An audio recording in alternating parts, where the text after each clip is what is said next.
उसके बाद 5 पीढ़ियों से जो और नेताओं के साथ वोट देते आ रहे थे, वो हाजी सुबान मेरे बहुत ही चहेते और इस इलाके के चहेते, उन्होंने समर्थन दिया। और आज यहाँ जो ताहिर सरपंच है ढाणा में और अशफाक है और काफ़ी लोग हैं, उन्होंने समर्थन दिया। इनका मैं बहुत बहुत शुक्रगुजार हूँ, क्योंकि यहाँ 18 गाँव में कोई अपोजिशन नहीं है, सब अपोजिशन इन्होंने ख़त्म कर दिया। तो विधानसभा चुनाव की घोषणा हो चुकी है, अब टिकट जल्दी ही बढ़ जाएंगे, तो किस तरह की चुनाव लड़ने की रणनीति है क्या? मैं तो जब से एमएलए बना हूँ तभी से दूसरे दिन से इलेक्शन लड़ना शुरू कर देता हूँ, और मैं घर घर घूम रहा हूँ, और जिस तरह से समर्थन मिल रहा है आप लोगों के सामने है।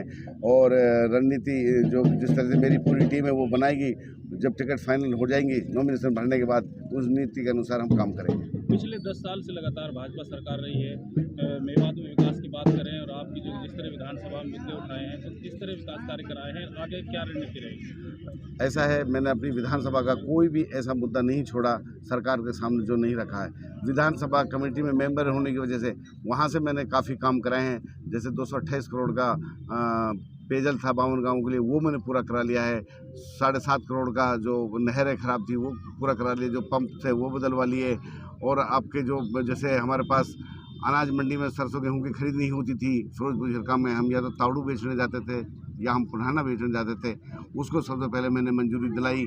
और अभी जो हमको सरकार ने 25 करोड़ रुपए दिए थे, वो लेके अलवर दिल्ली रोड से लेकर के नहीं दोहा तक पूरा रोड बनवाए, और छोटे छोटे रोड काफ़ी रोड बनवाए, ताकि हमारे आम आदमी को परेशानी ना हो। और इस तरह से जो भी मेरे सामने कोई कठिनाई है उस कामों को मैंने पूरा अंजाम दिया।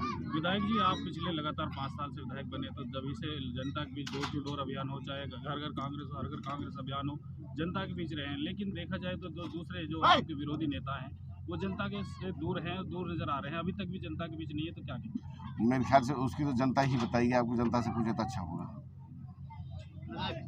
विधायक साहब, कहीं तक आपके टिकट जो कटने की जो बदलने की जो चर्चा है वो बात है, ये कोई क्वेश्चन है? बुलेडी में समर्थन समारोह किया गया है, किन लोगों ने समर्थन दिया है और चुनाव को लेकर क्या तैयारी है? अस्सलाम वालेकुम। ये 18 गांव पहाड़ नीचे, ये पूरा हमने 18 गांव हैंग कर दिया। जो विरोधियों में बेचारा सोन दे उनने जगाओ मत, उनने अल्लाह ने चाहे तो 80% फालतू विधायक मामन खान को वोट देंगे। जो कल समर्थन हुआ अपने सुबान सरपंच डोंडर, ये पिछली बार हमारे साथ नहीं था, उसने कल समर्थन दिया। फिर हमारा फारूक चेयरमैन जो सरपंच भी रहा, उसने हमें कल समर्थन दिया। जो बडेड़ सरपंच है सुबान खां सरपंच बडेड़, मौजूदा सरपंच, उसने हमारे लिए समर्थन दिया।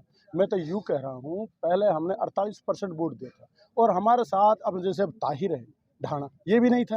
ये काफ़ी आदमी 15-20 आदमी नहीं थे हमारे साथ, आपके ये हमारे साथ जुड़ गए हैं। इंशाल्लाह 80% वोट विधायक साहब को कांग्रेस वोट दिया है, और आगे भी इनके साथ कांग्रेस के साथ है, कोई बात नहीं है। और देखो, जिस तरह की मेवात में चर्चाएं हैं वो सबसे ज़्यादा आपके पास होकर गुजरती हैं। मैं समझता हूँ जिस तरीके से आकलन बेहतर तरीके से आप कर सकते हो वो कोई नहीं कर सकता। और आपको पता है कि अभी इस वक्त फिरोजपुर झिरका में कांग्रेस कहाँ है, मोमन साहब की क्या पोजीशन है। मुझे नहीं लगता कि विरोधियों को कहीं घूमने की ज़रूरत ही नहीं है, इलेक्शन एक तरफा है। तो सर, जो विरोधी नेता हैं भाजपा के हो चाहे इनेलो को, तो उनको कहाँ मानते हैं कांग्रेस? नहीं समझता हूँ वो, मैं तो कहीं भी नहीं मानता। अभी तो सो रहे हैं वो, अभी आप देखे कहीं उनको? तो देखा है? जनता के बीच बात चल रही थी, विधायक मामन खान जनता का कोई भी आदमी फोन करे तो तुरंत फोन उठाते हैं, देखिए, लेकिन जो नशे विधायक रहे वो नहीं उठाते, और दूसरे नेता, इसके लिए क्या? मामन खान के खिलाफ भी हमने वोट डाला था 2024 में, और नसीम अहमद को एमएलए भी बनाया था। सच्ची बात बता दूं आपको, सिर्फ वो फ़ोन ना उठाने की बजाय हम उनका विरोध करते हैं, क्योंकि जो आदमी फ़ोन नहीं उठा सकता वो काम की उम्मीद क्या कर सकता है कोई आदमी? विधायक मामन खान उठाते हैं।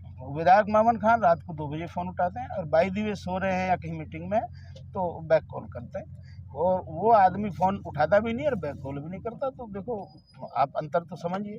जो आदमी काम करेगा, जिसको फ़ोन उठाने में गुरेज नहीं है, जिसको घूमने में गुरेज नहीं है, जिसको घर जाने में गुरेज नहीं है, उसका हक बनता है। फिर इसने जो आवाज़ें उठाई हैं जिस तरह से, देखिए बहुत सच्ची बात है। जो कुछ यहाँ हो रहा था, गोरक्षक जिस तरह कर रहे थे, पुलिस प्रशासन कर रहा था, बढ़ता था विरोध इनका। जो आपने उस दिन भी इंटरव्यू लिया था, जब हम सेक्रेटरीट पे, विधायक साहब भी, हम भी सब हम एजिटेशन कर रहे थे कि इस तरह की गुंडागर्दी क्यों हो। वो बात जब मौका आया था उन्होंने विधानसभा में उठाई, और उसका कोई गलत रिजल्ट निकाल करके मेवात की जनता को टॉर्चर करे या विधायक साहब को टॉर्चर करे, तो उसकी मानसिकता है हमारे खिलाफ, और उस मानसिकता के खिलाफ हमारा वोट देने का हमारा हक बनता है। मामन का मनाए नहीं मनाए, लेकिन इस वक्त ज़रूरत है पूरे देश लेवल पे, और देश लेवल का फैसला आप लोगों के सामने अभी आया पार्लियामेंट में, और विधानसभा में भी हमें ये फैसला लेना है, हमें ये करना है, और उन ताकतों को परास्त करके हमने अमन और भाईचारा इलाके में मजबूत तरीके से निभाना है।